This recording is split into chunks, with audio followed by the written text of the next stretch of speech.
Halo Sobat IKAPI, tahu nggak sih kalau Mitra Kepabeanan memberikan layanan khusus untuk importir dan eksportir, mempercepat arus barang dan mengurangi biaya logistik.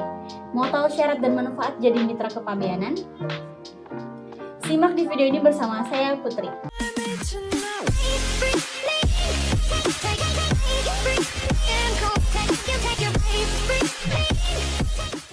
Mitra utama kepabeanan atau mitra kepabeanan adalah importir dan atau eksportir yang diberikan pelayanan khusus di bidang kepabeanan.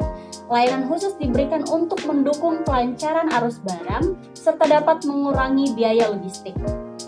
Ketentuan terkait mitra kepabeanan diatur dalam Peraturan Menteri Keuangan 128 Tahun 2023. Importir yang telah ditetapkan sebagai mitra kepabeanan mendapatkan pelayanan khusus di bidang kepabeanan berupa penelitian dokumen dan atau pemeriksaan fisik yang relatif sedikit, pembongkaran barang impor langsung dari sarana pengangkut yang datang dari luar daerah kepabeanan ke sarana pengangkut darat tanpa melakukan penimbunan dengan tidak mengajukan permohonan atau track closing.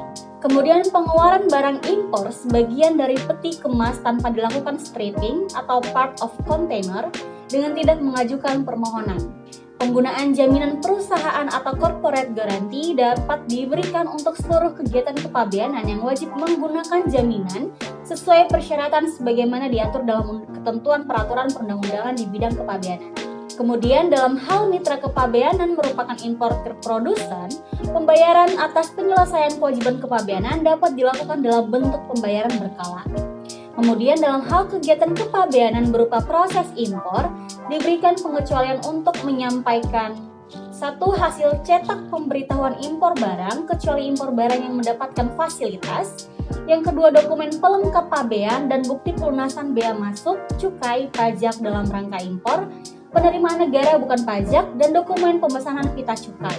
Dan yang ketiga, perizinan dari instansi teknis pada kantor pabean yang sudah menggunakan pertukaran data elektronik kepabeanan, kecuali ditetapkan lain berdasarkan peraturan perundang-undangan yang mengatur mengenai pengeluaran barang impor untuk dipakai, dan atau pelayanan khusus oleh pejabat bea dan cukai yang menangani layanan informasi atau klien koordinator khusus mitra kepabeanan.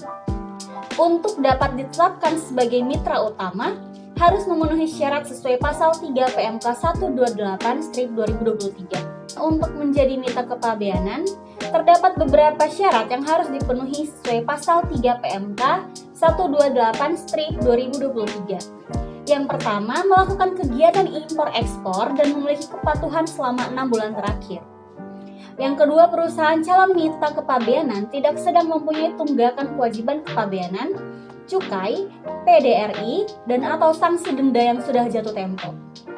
Dalam hal telah dilakukan audit kepabeanan, tidak terdapat rekomendasi yang menyatakan bahwa perusahaan tidak dapat dilakukan audit berdasarkan hasil audit terakhir. Yang ketiga, telah mendapat keterangan status wajib pajak yang membuat status valid dari Direktorat Jenderal Pajak dan tidak memiliki utang pajak yang telah jatuh tempo pembayaran utang pajak. Yang keempat, tidak pernah melakukan pelanggaran di bidang kepabeanan, cukai, dan atau perpajakan. Lalu berbentuk badan usaha yang melakukan kegiatan sesuai dengan klasifikasi bidang usaha. Keenam, memiliki sistem pengendalian internal yang baik. Kemudian memiliki pegawai dengan pengetahuan tentang kepabeanan yang dibuktikan dengan sertifikat. Yang kedelapan, memiliki laporan keuangan dengan opini wajar tanpa pengecualian dari hasil audit akuntan publik untuk 2 tahun terakhir. Dan yang terakhir, menyatakan kesediaan untuk ditetapkan sebagai mitra kepabeanan. Pelayanan khusus di bidang kepabeanan tersebut hanya diberikan terhadap impor dan atau ekspor yang dilakukan oleh perusahaan mitra dagang mitra utama kepabeanan untuk keperluan mitra utama tersebut. Itu tadi informasi seputar apa itu syarat dan manfaat jadi mitra kepabeanan. Mari kita selalu dukung pemerintah untuk memajukan perekonomian di bidang perpajakan dengan terus mendukung segala upaya pemerintah dari sisi perpajakan. Terima kasih telah menonton video ini. Jangan lupa like, share, dan subscribe. Semoga bermanfaat dan stay tune untuk video IKAPI lainnya. Salam IKAPI.